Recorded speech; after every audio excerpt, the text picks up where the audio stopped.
Alright, today I'm going to talk about auctions and raffles that I participated in. Now, if you're new here, just say enough to separate the bell. So I've mentioned auctions a tiny bit on my channel, mainly when I've talked about like my coaster videos with the coaster enthusiast events and stuff like that. But I wanted to talk about auctions and raffles I've done throughout my life and kind of what happened in them, and I kind of want to talk about it. So yeah, let's get started. So the first one is 6th grade class. So basically what this was is basically it was a ticket system to where like if you had good enough grades and good enough behavior, you could get like these tickets handed out to from like certain teachers. Actually, maybe I think all of the teachers. But the thing is that like if you got enough, you could like go to this kind of small kind of stand, kind of the store, and you would get like toys and stuff. And it was actually kind of cool.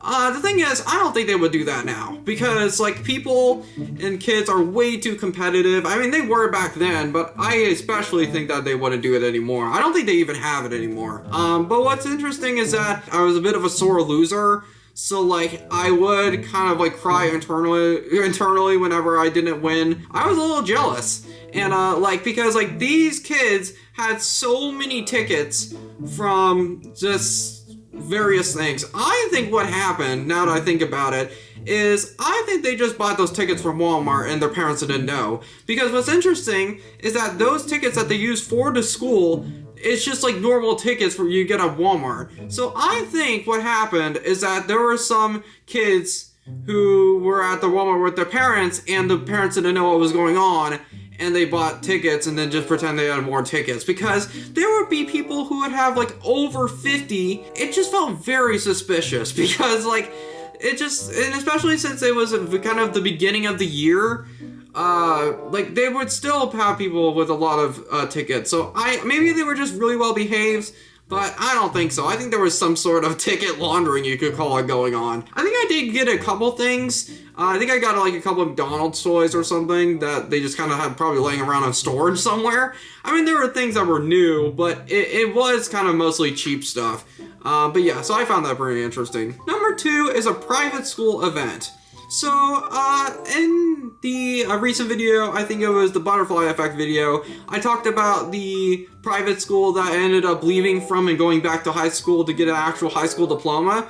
So that private school, I'm not going to say the name because that would be doxing, but like there was an event that they did right around Christmas time, and it was a kind of like event, kind of like showing off like the new school system, because back when they first opened, like the year before that, I mean, to be fair, they literally just opened, but it was not very organized. So they just kind of held this whole event there the year after they opened, and they had a lot of cool things there. And what's interesting is that it was really fancy.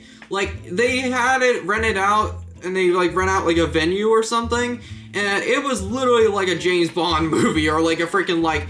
It kind of reminded me of like the Indiana Jones at the Temple of Doom, like that opening of that.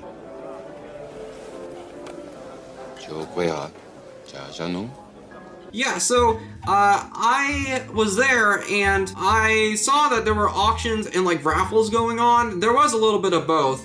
With auctions, there was like a little bit of like kind of like baskets, or even raffles too. There was like these kind of baskets and bundles where you could get like wine and kind of a more adult things. But what caught my eye when I was there was a chance to win a Disney World vacation.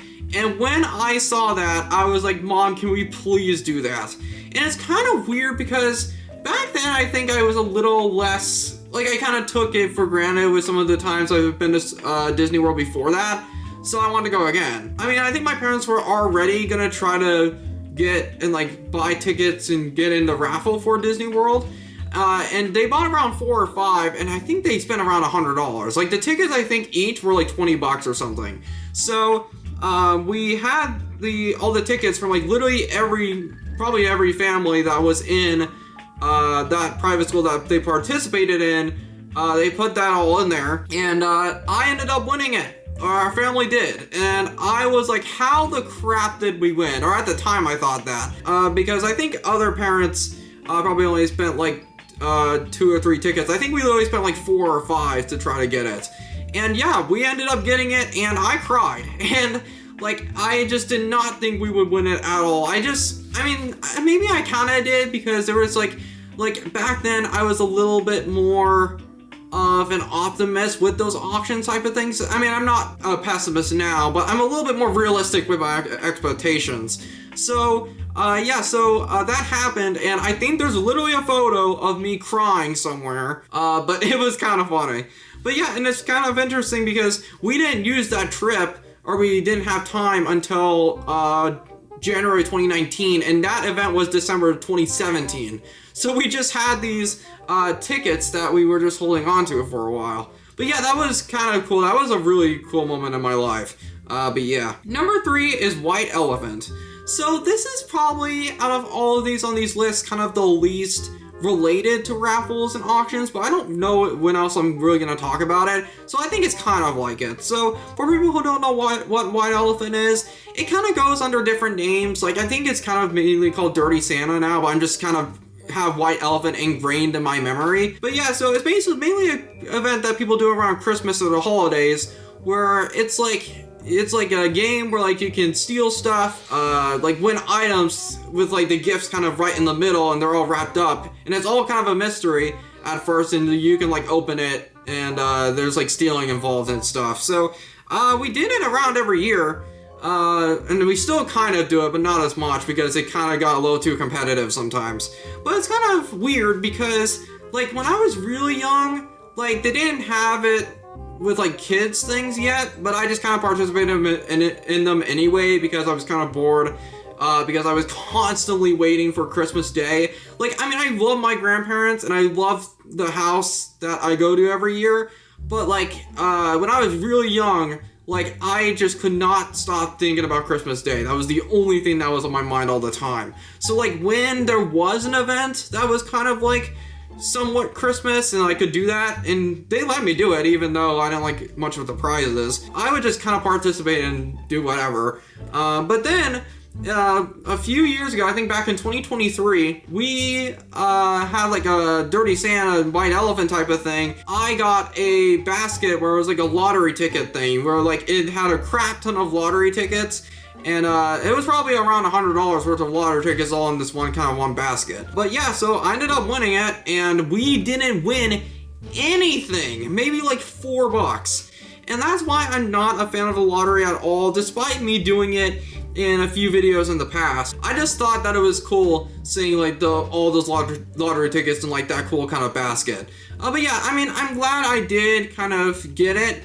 But honestly now, if we did that exact same event 3 years later, I don't think I would mind if I got stolen, because I know it's kind of a scam. But yeah. Number 4 are online auctions. So this is the one that I do the most out of all of these ones on this list. So most of the time I do eBay. Even though they are a lot more chill in terms of like online compared to like real life that I'll mention in this next one, they are still kind of intense because people are probably gonna be willing to spend a lot more than they usually would in person. That's what I think. That's what I've noticed in the past few years. I mean, I did do other websites too, like mainly Shop Goodwill, but now that's turned into crap. I'm kind of boycotting Goodwill, so I'm not doing that Shop Goodwill anything anymore. But yeah, so actually the first time I ever won an eBay auction, it was my dad, I think, who bid for like some old like vintage Max Rebo Band figures. And when I won those, and I didn't know because like I just didn't have eBay installed and I was kind of too young to understand it, we won them, and then like the day they were delivered, I had a major crash out at school, and then my mom kind of didn't want them to be given to me because I kind of didn't deserve it. I was kind of in a bad mood. So yeah, the thing is though, like I've won a few, but I'm far from great at it. So yeah, I mean I've won a few auctions, but it's kind of few and far between. I don't win them very often because sometimes I just don't want to spend that much money that some people are willing to spend on them. Especially with like the whole problem with like the Freddy Fazbear Spirit Halloween thing, where people are literally like bidding thousands of dollars for these animatronics. for the Freddy Fazbear things and these freaking loser scalpers. Sorry, I'm ranting, but yeah, that's what I've kind of related to this recently, because that's kind of the biggest problem as recently as scalpers. That's actually one of the things with these auctions online, is that I try not to bid on any auction that is a scalper type of thing, because I don't want to support them, because that's what they want. But yeah, so online auctions I have a mixed relationship with.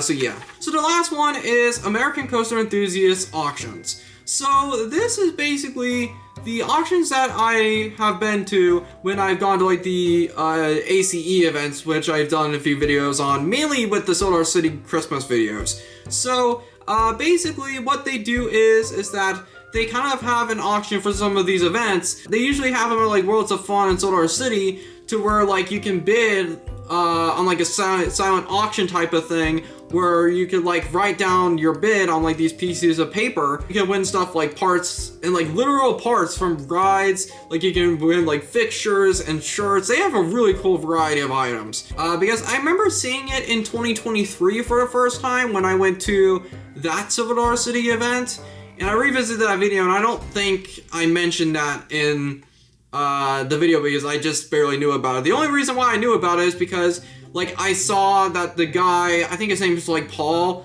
who's like kind of like the director of like the ACE in Heart of America, that he was like announcing who was winning the auction, and I didn't know about it. So I was like, I'm gonna try to participate this in next year, and I think I did in 2024. Like I participate in it every single year. Actually, the first one that I've ever participated in was Worlds of Fun last year, when they had stuff like signs from like a lot of like the older rides that they didn't use anymore and stuff like that. They had t-shirts too.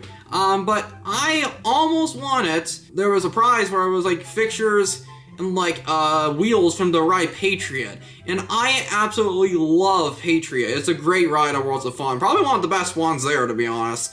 And I lost by $10. I was not happy, because like I was so close. But yeah, so I was a little bit mad that I did lose that, but I didn't throw like a hissy fit or anything. I'm not that type of person anymore.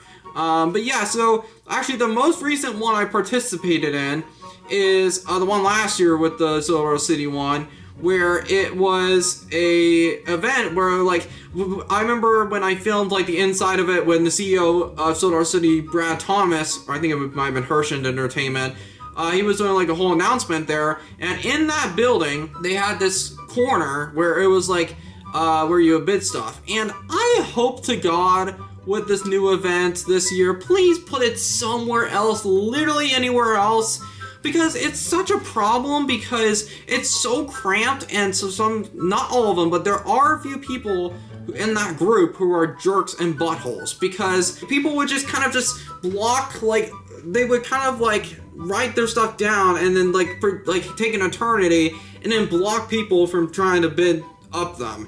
It was kind of a jerk thing to do. That's what happened to me when I was trying to bid some stuff. I don't know what ride it was. I think it was maybe Powder Keg or something, that there were some parts of it. This one guy would not move, and it was so annoying.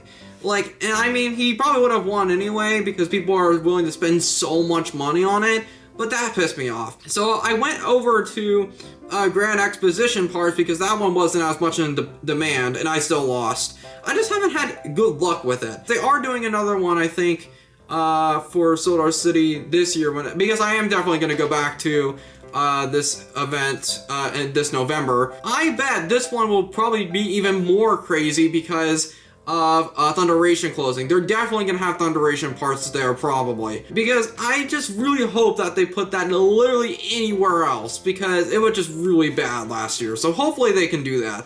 But yeah. So thank you guys so much for watching. I know that this video is a little kind of random, but I kind of wanted to talk about this today. So yeah, thank you guys so much for watching, and I'll see you guys later. Peace.